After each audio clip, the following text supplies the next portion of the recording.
Saya sangat berterima kasih sekali bisa menghadiri tabligh akbar Buya. Mudah-mudahan Allah akan beri selalu kesehatan buat Buya Amin. di dalam Amin. kepadatan kegiatan tabligh akbar ini. Amin. Kajiannya luar biasa Buya. Tadi hanya di tengah sampai terakhir saya dapat menyimpulkan bahwasannya perilaku seorang ayah dan ibu dalam rumah tangga merupakan cerminan anaknya ke depan. Tapi satu hal Buya, yang di awal tadi saya sebenarnya hal ini juga saya tengok di kajian-kajian Buya banyak ditanya orang terkait dengan tadi Buya menyampaikan bahwasanya dalam sholat itu arah kiblat itu harus sama Buya. Ini saya pernah juga dengar kajian Buya. Ada sebuah masjid di tempat saya Buya, bahwasanya karena terjadi pergeseran arah tadi antara imam dengan ada 5 sampai 6 orang jemaahnya berarah arah kiblatnya berbeda, sehingga kadang-kadang kalau di saf pertama itu bisa benturan-benturan kepala Buya. Nah, yang mau saya tanyakan adalah masalah kiblat ini bagaimana dengan konsepnya untuk kita yang berada di Indonesia ini Buya. Mungkin itu saja Buya. Assalamualaikum warahmatullahi wabarakatuh. Waalaikumsalam warahmatullahi wabarakatuh. Mengetahui arah kiblat itu ada tingkatan-tingkatannya. Ada tingkatan yang pertama adalah orang yang melihat Ka'bah langsung. Sehingga kalau melihat Ka'bah langsung di dalam melakukan sholat, dadanya harus menghadap ke Ka'bah. Kalau seandainya dia berjalan akan menabrak ke Ka'bah, nyerong nggak sah. Karena ini martabat yang pertama, melihat Ka'bah langsung. Jadi kalau Anda melihat Ka'bah itu, biarpun dari kejauhan, selagi melihat Ka'bah, Anda harus hadirkan rasa seandainya saya menghadap ke Ka'bah, kalau saya jalan ke sana lurus pasti nabrak. Tapi kalau merong begini, Ka'bah anggap saja pintu sana itu Ka'bah. Nah kalau saya begini, nggak sah. Karena kalau saya jalan nggak akan nabrak, itu tidak sah. Harus kalau seandainya berjalan nabrak ke Ka'bah. Ini martabat yang pertama. Martabat yang kedua adalah taklid dengan orang yang melihat Ka'bah. Misalnya ada Ka'bah, ada bukit. Di balik bukit itu untuk menghadap kiblatnya apa? Ngelihat orang, ngasih tahu, sini lo arahnya, ngikut. Makanya taklid dengan orang yang melihat Ka'bah. Kemudian tingkat yang ketiga di dalam mengetahui kiblat adalah ijtihad. Bukan tadi taklid ngikuti orang yang lihat Ka'bah, enggak, jauh. Kita enggak ada yang lihat Ka'bah. Ya kan? Dari sini enggak ada yang lihat Ka'bah. Kita pakai ilmu namanya ijtihad. Dan ijtihad ada bermacam-macam cara. Ada ijtihad dengan melihat bintang, ada ijtihad dengan alat kompas. Kurang lebih seperti itu. Harus ijtihad. Sebab kalau ijtihad tidak sampai kepada dhon enggak boleh, harus melalui ijtihad. Ijtihad itu berusaha untuk menemukan kiblat. Ijtihad. Adapun ijtihad untuk orang Indonesia, gambaran dari Imam Nawawi Al-Bantani dalam kitab Hidayatul Hidayah itu ditulis dengan catatan Maraqil Ubudiyah itu, coba dilihat cara menyusunnya itu kurang lebihnya begini deh. Cuman kadang disalahpahami oleh sebagian jamaah. Imam Nawawi menggambarkan kalau kiblatnya orang Indonesia, dia telah beliau ukur. Carilah arah barat, barat timur utara selatan. Ngadeplah ke barat, mengkol sedikit. Barat ketemu, mengkol sedikit. Itu kurang lebihnya seperti itu. Lurus ke barat, mengkol sedikit. Kalau beliau menggambarkan membuat satu kepingan uang, ada 60 ke sini, 20 ke sini, kemudian diurus lah. Mengkolnya itulah, mengkolnya sedikit saja. Ijtihadnya seperti itu. Jangan tidak mengkol. Cuma ini disalahpahami oleh santri yang waktu belajar ngantuk. Masjid itu sudah ngarah ke kiblat, tidak usah mengkol lagi kalau di masjid ya Ustaz. Di masjid mengkol lagi, miring lagi. Masjid itu sudah dimiringkan ke kiblat. Sudah di masjid sajadah dimiringin lagi. Ini ngantuk ngajinya itu. Itu kalau di hamparan luas, cari utara selatan, barat timur, ngadep ke lurus ke kiblat, mengkol sedikit. Tapi kalau sudah mihrab masjid jangan miring lagi ya Ustaz. Ustaz ngantuan. Repot kadang nasihati. Kata Nawawi mengkol. Mengkol di hamparan luas bukan masjid ya Ustaz. Ya ini mohon maaf kesalahpahaman ini. Kalau masjid sudah dimengkolkan, sudah dimiringkan, miring lagi, hilang. Nah ini tolong barangkali pernah lihat di masjid ya. Enggak, ini ustadznya itu ustadz ngantuan, paling susah diatur itu. Sudah dilurusin saja, diminggirin lagi. Ini minggirin lagi. Masya Allah. Jadi Anda di hamparan luas, lurus. ijtihad atau dengan dulu ada alat rubu'ul alat di dalam ilmu falak itu ada ilmu apa? Ilmu pengukuran apa? Ada ilmunya diukur. Kalau dalam hari ini namanya kompas. Kompas sudah sah. Ijtihad itu ilmu juga. Ilmu yang jelas, ilmu benar itu bisa diikuti. Nah, semuanya ijtihad. Yang dulu benar, yang pakai kompas juga benar. Nggak boleh menyalahkan dong, sama-sama ijtihad kok. Jadi jangan sok deh. Sehingga kalau ada perbedaan sudahlah, nggak usah ribut dalam hal ini. Jadi yang ketiga adalah dengan ijtihad, dengan ilmunya tadi. Dengan ilmu. Yang keempat adalah kita semua ini adalah yang keempat. Enggak pakai ijtihad, taklid dengan orang ijtihad. Waktu bangun masjid, iya pakai ijtihad dulu. Kalau kita masuk masjid langsung lihat mihrabnya mana. Namanya kita martabat yang keempat. Kita martabat yang keempat. Jadi Anda ngikut masjid sudah sah. Kalau ternyata di masjid ada terjadi pergeseran, tolonglah. Kalau membuat garis yang berbeda itu harus diskusi dulu, ngobrol. Supaya tidak sok pakai ilmu. Oh ini ilmu modern, kompas. Ulama dulu juga pakai alat kok. Ini ada pergeseran bumi. Iya, memang pergeseran bumi. Ada gempa, ada gini. Wallah alam masalah itu. Tapi tolonglah yang akhlak, yang sama-sama ijtihad kok caci maki. Yang dulu pakai ijtihad, yang sekarang ijtihad. Kalau sampai benturan kepala ini kayaknya ini ijtihadnya ngaco ini. Ya, enggak. Jadi tolonglah salah itu sama-sama ijtihad difahamkan. Sepertinya dulu itu adalah waktu mengukur saya kurang ini. Jangan menyalahkan yang dulu. Tapi sekarang ada kompas, betul. Khusnudonnya mungkin ada pergeseran bumi sehingga ada sedikit bergeser. Ayo kita sepakat semuanya. Kompas ini adalah termasuk bentuk ijtihad yang benar. Maka itu kompas sepakat, nggak akan ada benturan. Jadi kalau semuanya faham bahwasanya ulama dulu waktu membuat mihrab dengan ijtihad, biasanya itu ada orangnya itu saja. Kalau di Jawa itu ada orang sangat masyhur menentukan kiblat dengan ilmunya. Mesti apapun akan buat musola ngundang beliau. Dengan ilmunya, ijtihad. Maka supaya tidak terjadi perselisihan seperti itu ya. Jangan olok-olokan, jangan ribut, jangan marah-marah dan seterusnya. Disepakati, kemudian setelah itu ya sudah ikut itu. Kemudian kami sampaikan kepada siapapun, asalkan Anda mengikuti hasil ijtihad ahlinya, maka Anda sah, nggak usah pusing. Anda sudah sah, ikuti ijtihad mereka. Ijtihad itu usaha untuk mengetahui kiblat. Nah, ini termasuk juga di Jawa sana berantem loh ya. Satu masjid itu 3 tahun garisnya 3 berbeda. Rupanya setiap orang datang merubah. Saya datang merubah. Masya Allah. Nah ini bermasalah. Jadi seperti itu insya Allah. Kemudian dalam mazhab Imam Syafi'i harus ada dzon kita menghadap ke kiblat. Kecuali nanti dalam mazhab Imam Abu Hanifah jihadul kiblat adalah babnya beda nanti. Yang penting usaha menduga kalau itu kiblat sudah selesai, Anda tidak usah pusing. Karena semuanya tidak melihat ke Ka'bah, akan tapi semua berusaha untuk menemukan arah Ka'bah. Wallahu a'lam bishawab. Assalamualaikum warahmatullahi wabarakatuh. Assalamualaikum warahmatullahi wabarakatuh. Saya ingin bertanya Buya. Jadi ada fenomena antara seorang murid dengan gurunya. Seorang murid memiliki 2 orang guru. Jadi salah seorang guru ini seperti kesannya menjelekkan guru yang lain. Menceritakan latar belakang yang tidak ada kepentingannya terhadap murid itu. Dengan berdalilkan masaibu qaumin inda qaumin fawaidu. Jadi dia mengatakan kita ambil faedahnya.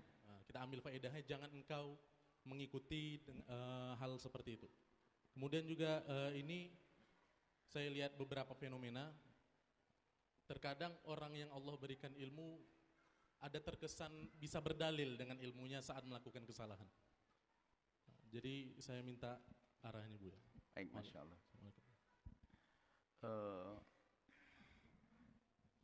Kalau kita ingin berguru kepada seseorang, maka harus memilih guru tersebut. Kalau guru kerjaannya mencaci orang, menjelekkan orang lain, maka jadi murid pun dia tidak pantas, apalagi jadi seorang guru. Dan akan punya pengaruh besar kepada diri kita, sehingga kita menjadi orang yang suka mencaci juga pada akhirnya. Makanya pastikan, kalau memilih guru yang lisannya terjaga. Sebab kalaupun dia melihat kemungkaran pada seorang ustadz, maka dia tidak akan menyebar di depan murid-muridnya. Dia akan datang kepada ustadz dan menjelaskannya. Lah kecuali nanti masalah ilmiah yang sama-sama didengar, oke, bukan aib tersembunyi. Nggak boleh ngomong, tahu enggak ustadzmu gini-gini, ustadz itu gini-gini. Nggak boleh kalau hal yang tersembunyi. Masalah ilmiah, oke, keluar fatwa begini, dibahas. Anakku, sayang, ustadz ini alim juga, pinter loh ya. Cuman pembahasan masalah hukum adalah gini, kurang tepat. Itu sah, ilmiah. Tapi tetap setelah itu diajari hormat. Tapi misalnya keluarganya, tahu enggak, tahu keluarganya anak yang begini, tahu enggak, nenek, ini sudah ustadz yang enggak benar. Jangan berguru kepada orang yang sudah merendahkan ustadz lain. Ini bahaya pengaruhnya kepada diri kita. Ustadz itu saling pasangan menjaga lisannya. Seperti itu. Kemudian pertanyaan yang kedua adalah, kesombongan itu akan terjadi bukan saja kepada orang bodoh. Tapi ada seorang alim yang sombong juga ada. Namanya Ustadz, Doktor, Profesor Iblis namanya. Wah, Iblis ini wah hebat, pinter, tapi sombong dia. Kesombongan Iblis itu luar biasa. Diingatkan, kenapa kau tidak sujud, Iblis? Kalau ingatkan Allah kan sebenarnya tinggal sederhana. Maaf ya Allah, selesai. Berhujjah. Kayak Ustadz Iblis tadi itu. Ana khairun minhu. Walau hujahnya serem banget. Cari pembenar. Enggak mau disalahkan. Biasanya ustadz yang mulai ngerti fikih perbandingan, enggak mau disalahkan. Fihi khilaf. Ya salam. Ada perbedaan. Ada ustadz. Kita mazhab Syafi'i kalau salah yang ngaku salah, saya salah dalam mazhab Syafi'i. Kalau ternyata saya ingin menjalankan mazhab lain sengaja, bukan karena mencari pembenar. Itu kesombongan ustadz. Wah, ini bahaya. Jangan berguru juga pada orang semacam itu. Ini bahaya. Wow, fihi khilaf. Alasannya khilaf, perbedaan madhab. Makanya saya teringat tadi ada guru mulia kami Dr. Ali Thohar Rayyan kepada tadi Ustaz Ustadzul Ikrami, guru beliau adalah juga guru kami, salah satunya Dr. Ali Thohar Rayyan. Waktu ngajar fikih perbandingan, kalimat sederhana beliau sampaikan, ya ibni, hadza ilm kibir. Ini ilmu sombong, ilmu perbandingan madhab. Ilmu kan ngajar fikih perbandingan, ilmu sombong. Kalau orang punya ilmu ini enggak berbekal dengan akhlak yang baik, kalau disalahin orang beralasan fihi khilaf, assalam fihi khilaf. Ini paling bikin kalau salah, salah. Biarpun ada madhab lain, saya memang salah. Saya enggak tahu madhab itu. Bukan mencari-cari setelah dia salah. Nah, ini adalah watak sombong, itu bahaya sekali. Makanya ilmu insyaf kayak tadi kami sampaikan, orang yang tidak pernah koreksi diri tidak akan bisa bangun rumah tangga, tidak bisa membangun umat juga. Kecuali memang dengan sengaja saya melakukan ini ikut madhab Malik misalnya, dari awal sudah dengan kesengajaan. Kalau ternyata salah, ya sudah, madhab Syafi'i saya salah. Biarpun di sana ada madhab Malik, selesai, saya katakan salah. Gitu loh. Jadi adalah kesombongan itu akan terjadi kepada siapapun yang dia tidak mengikuti mbahnya. Mbah kita tuh Nabi Adam, bukan iblis. Makanya Nabi Adam waktu diingatkan tentang wala taqrabu hadhihi syajarata, tentang mendekat itu, maka fatalaqa Adamu min rabbih kalimatin. Allah ajari karena Nabi Adam tawadhu. Jadi di saat ditegur tentang Nabi Adam, kenapa makan buah yang disebut buah khuldilah begitu. Nabi Adam langsung Rabbana zalamna anfusana wa illam taghfir lana wa tarhamna lanakunanna minal khasirin. Enak Nabi Adam, ya Allah, aku zalim, aku salah. Enggak usah cari pembenar. Apalagi cari pembenar merendahkan. Ente ini bukan level saya. Ente ustadz lokal. Saya luar negeri. Ya salam. Ini sudah mulai model-model ini. Tidak begitu. Kesombongan itu merusak siapapun. Kita perlu suri toladan. Baik, insyaallah semoga Allah menjaga hati kita semuanya. Tinggal ibu yang solehah pertanyaannya. Baik, penanya terakhir dari ibu-ibu.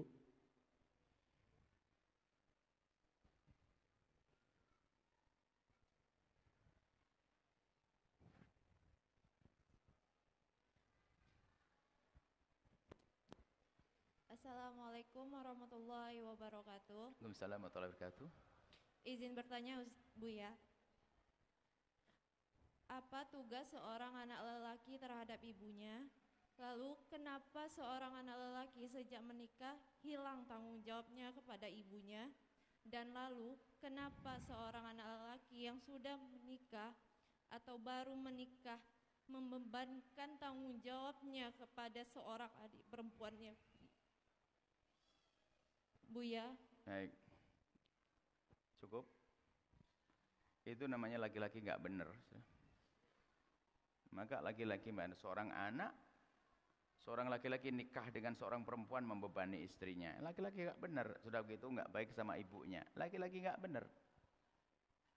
Laki-laki yang baik tidak semacam itu. Wahai seorang anak, ibumu adalah ibumu sampai kapanpun. Banyak orang berubah gara-gara pernikahan, berubah gara-gara istri, berubah gara-gara suami. Seorang istri berubah gara-gara suami, seorang istri. Ini adalah lanjutan masalah rumah tangga. Maka di antara pendidikan rumah tangga yang kami hadirkan adalah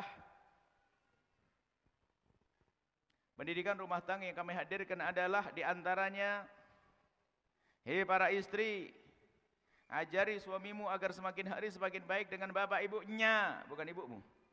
Hei para suami, ajari istrimu agar semakin hari semakin baik dengan bapak ibunya.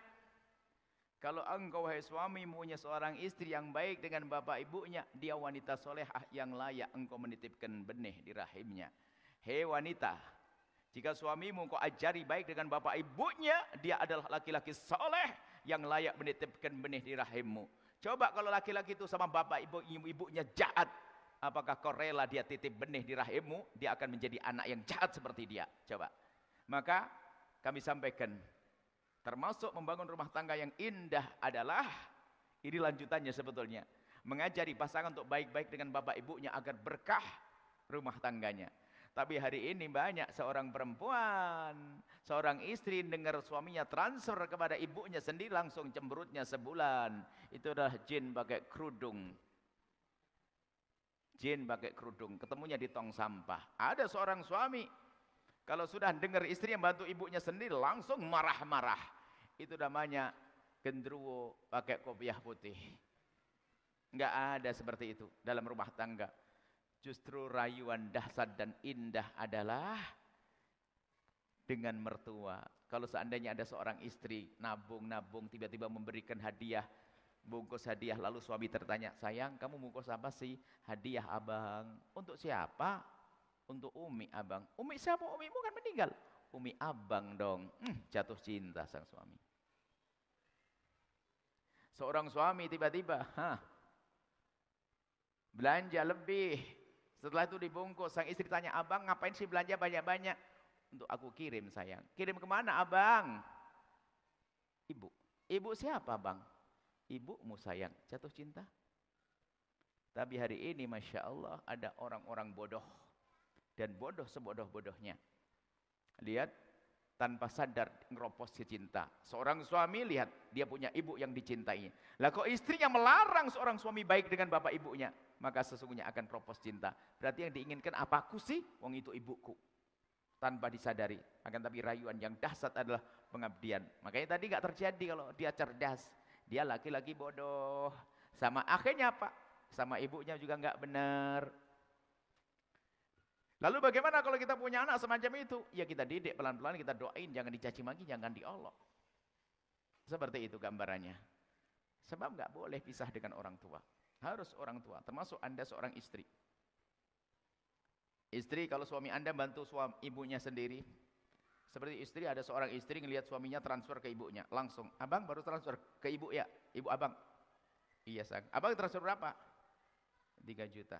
Abang transfer 3 juta, kenapa abang nggak ngomong ke saya tambah 3 juta abang. Waduh, tambah cantik nih ya. Kirain mau marah, tapi mau nambah. Wah ini dahsyat. Itu kan coba Anda bayangkan, itu kan rayuan dahsyat. Tapi hari ini orang-orang pada bodoh. Apalagi ini belajar, seorang ustadz belajar ukudulijennya itu salah paham. Kamu sudah diserahkan oleh bapak ibumu kepadaku.